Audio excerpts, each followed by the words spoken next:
Mike, last night, though, the Braves showing some offensive prowess once again and what this offense potentially is going to look like day in and day out. Thursday, we are out at Murph's. Friday, we're going to be out there as well, right there at Cobb Galleria. And it's kind of like our second home, man, when we talk about, where the Braves have been the last few years. We were out there for the parade. We had a great time meeting all the folks out there. And it's funny because it's been the good, the bad, and the ugly. I went there. Did the show at Murph's, and I went over there, watched Game 5 before they obviously went there and won on the way to Houston. Take it back to 17. It was 18. You and I are like, people are walking back on the walkway. That's when Fulte gave up like 10 runs in the first inning. So we've seen it all, man. But it's going to be a lot of fun, and hopefully you guys can join us. And again, for those that are parking over at that part of the complex and walking over the pedestrian walkway over 285, come see us at Murph's. All right, so there is a reality that we could have 3, maybe 4 guys on this team competing for an MVP this year. I don't know who's ultimately going to win it, but Austin Riley should be in the mix. And, for Riley, he hits a long dong last night, 473 feet. And I also want you to hear the Chip Caray call, because Chip Caray is on Bally Sports Midwest. He's now the voice, obviously, of the Cardinals. But Austin Riley said, listen, I got to look at and see the film. I'm not even sure where that thing landed. No. I actually had to come back and watch film, see where it is. I, try to just, take my jog and come back to the dugout. Third longest home run at New Busch Stadium. So, because they remodeled it. But at the end of the day, it's one of the longest home runs you'll see all season long. And then Riley was asked about the lineup, Mike. They score runs. They scored quickly last night because Albies and Acuna and then Riley all went deep. But here's what he said about the lineup. Yeah, it's fun. It's fun. Just 1 through 9, so deep, so talented. And it makes it tough on pitchers, because it's not 1 through 5, and then it's that next guy that they're having to worry about. And I say it all the time. 1 through 9 can change a game with one swing of a bat, and it's pretty special, and it's fun to be a part of.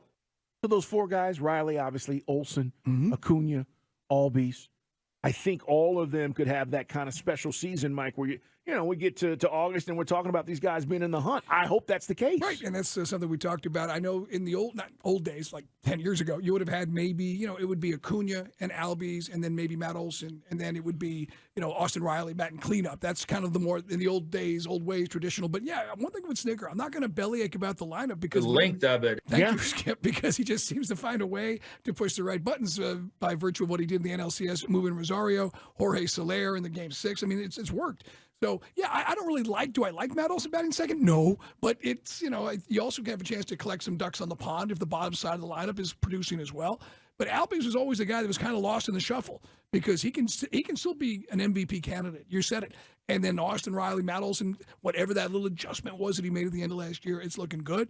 So, yeah, whatever you're getting from RC at his point is a bonus. But, yeah, last night they just bombed Woodford. It was great to watch, man. Totally. I would say shook him up. But then, as you said, you don't have, 30 seconds now to walk around the mound and gather yourself. It's like, play ball, get back in there. They got in his head early. Austin Riley, I want you to hear the solo home run. Then I want you to hear Chip Caray's call of the home run on Bally Sports Midwest. Could never really get anything going offensively. Payoff pitch, this one to left center. That ball is long gone. A mash job off the bat of Austin Riley. 1-0 Atlanta. Yeah, it was a long. I mean, again, you'll see the highlights as they get ready for tonight. Shot, yeah. It was unbelievable. Here's how Chip Caray called it. Payoff. High fly ball walloped. That one's not coming back.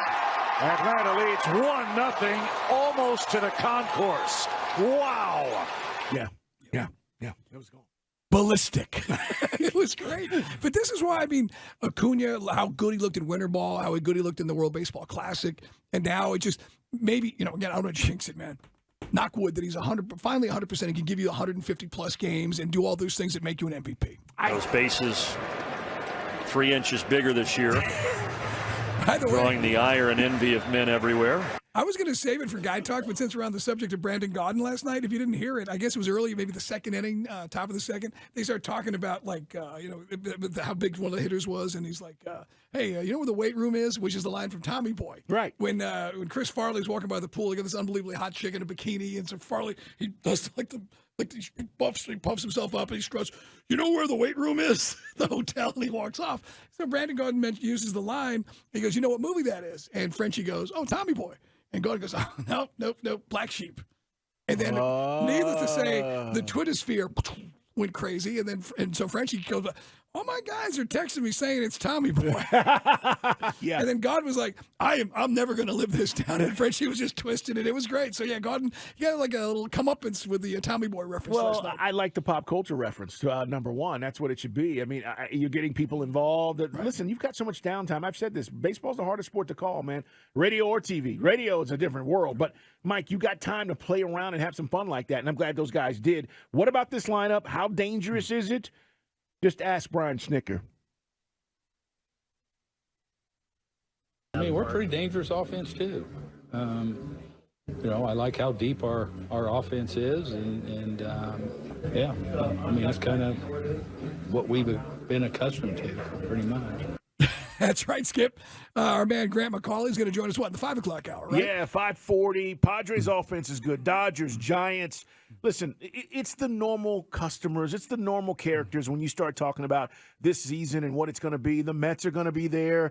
But I'm saying, I think we might have the best lineup in the National League. Honestly, and Grant McCauley just posted the lineup, by the way, for first pitch at 7:45. Again, Acuna, Olsen, Riley, Travis, D will be DH and Carl.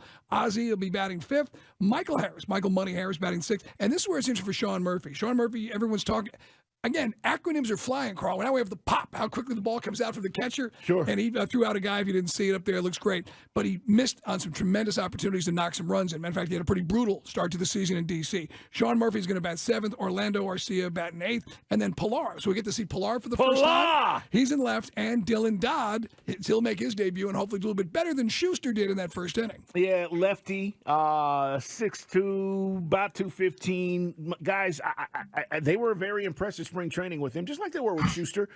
I hope he has a good outing tonight for us. Schuster had those nerves to start the game the other day. Let's hope Dylan Dodd, should I say, doesn't have those nerves.